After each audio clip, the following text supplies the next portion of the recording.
Animal Crossing New Horizons.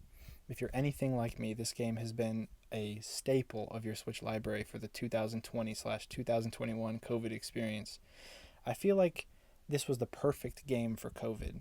It was sort of provided us players with a sort of connection that we weren't feeling in the real world. You know, you connect with the villagers on your island and you connect with real friends who play the game with you.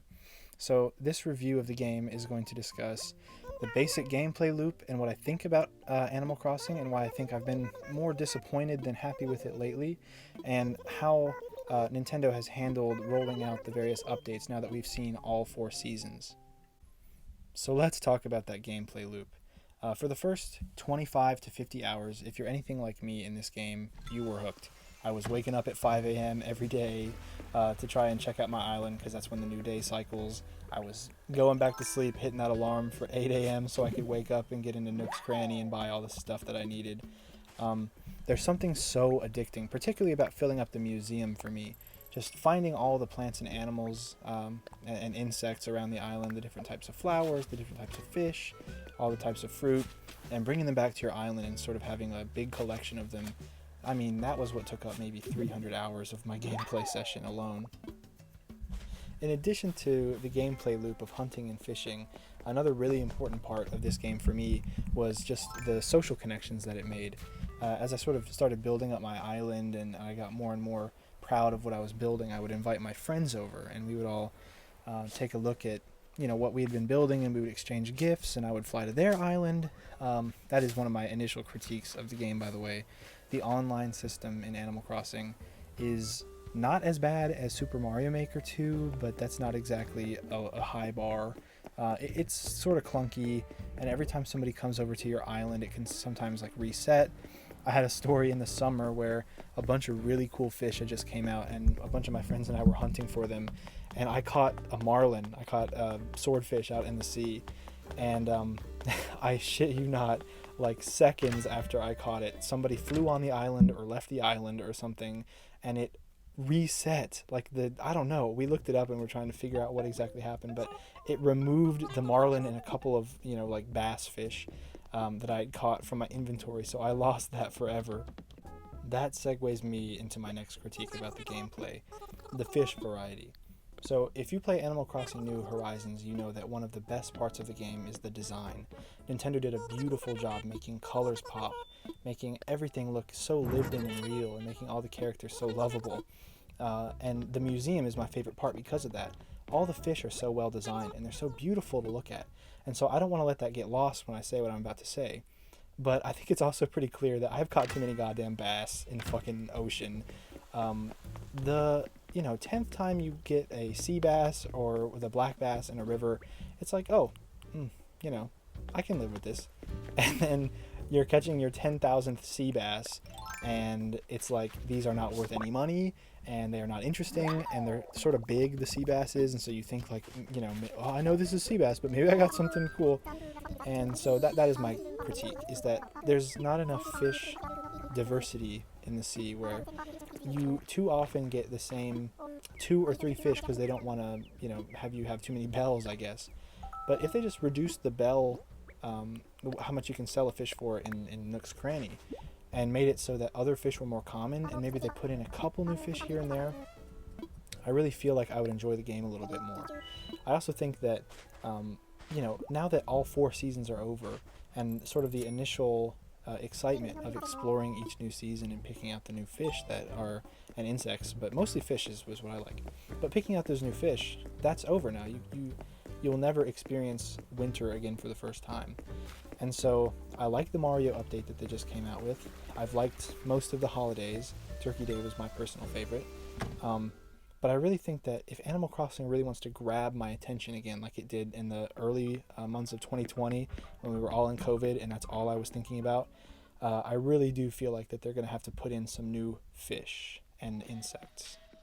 Another issue I have with the game is one that I feel like is mentioned all the time when we talk about Animal Crossing, but the UI is really intuitive and I like it. I like the different systems for the wheel for accessing your tools. I like the big inventory system, but I do not fuck with at all the crouching or the in the main area, that little vending machine where you get all your banking stuff done. Like, I remember recently I had a bunch of Nook miles left over, like an ungodly amount of Nook miles, and so I took them in to the place where Tom Nook works, and I was exchanging them in for Bell vouchers because I was making my final payment on my house. And I just remember sitting there and sitting there and sitting there, printing out one Bell voucher at a time, and just thinking, could you not have a menu system where you can say, like, exchange the max amount of Bell vouchers I can, or a specific amount? You have to sit there and click and open the menu every time. And it's the same with crafting at your house. It's like, you can't just say, I want 3 shovels, and then it crafts them, it does the animation, and then you have 3. Nope. You have to sit there and you have to watch your character, like, crafting the shovel all the time. And it's like, this is a charming animation. Some very talented developer at Nintendo spent a long time coding this, and I appreciate that. But, like, I don't want to see it every time. Like, 300 hours I've put into Animal Crossing New Horizons. For some of you, that is probably a lot. For others of you who are masters at the game, that's probably almost nothing. But it's a lot for me. And I am certain, like 100%, that at least 10% of those hours were just spent, sitting there watching animations that I've seen a billion times. And so I don't want to hit too hard on this. It's not a game killer or anything, but it is one of the flaws that I wanted to point out. Now, this is a critical review, and so I'm mentioning a lot of problems. I'm going to mention one more, and then I'm going to get into the positives, because I am about to gush on this game. I love this game. But my last problem with it is that I have felt, especially recently, and this is what has made me the most disappointed in recent months about the game, that the events are nice, and they're fun, but I'm not as excited as I used to be about the new events. I mentioned earlier that I thought that if they had brought more fish and insects and wildlife diversity into the game, that would, for me anyway, make it a lot more fun, and it would absolutely incentivize me to boot up the game a little bit more. But as it stands, the Mario event is cute, but it doesn't scratch that itch that I need, and I'm worried that if they don't switch a little bit more to putting in more insects and fish and sort of diversifying that area of the game, that I'm going to have to wait until Animal Crossing, the next one, on the Nintendo Switch 2, before I get into that loop again. You know what I mean? And I could play New Leaf. I could go back in time. I think from when I was a kid, I have a copy of Wild World laying around somewhere. But there's something about the new game that I like more than those games. I like the polish. I like the look of it. I like being able to play it like a home console and on the go. And so I really hope that over the next year, they put a little bit less focus into events, or at least, make them a little bit better, for me anyway, and maybe put a little bit more attention into the wildlife in the game. I don't even know, frankly, if they've put any new fish in the game, or insects. It couldn't have been many. So if they've put 1 or 2, then I appreciate that. But I'm talking about like a paradigm shifting moment where we get like tons of new fish, and it's so much fun, because that was my favorite aspect of the game. So, the real question is, if you're watching the review, should you buy this game and play it? And the answer is absolutely, you should buy this game. It's $60, you pay that Nintendo tax. You're going to pay that on any Nintendo game pretty much, if you're buying it from the eShop, and sometimes they'll be a little cheaper on Amazon, but for the most part, you pay that Nintendo tax for that polish and that quality that I was talking about. Per hour, though, on the game.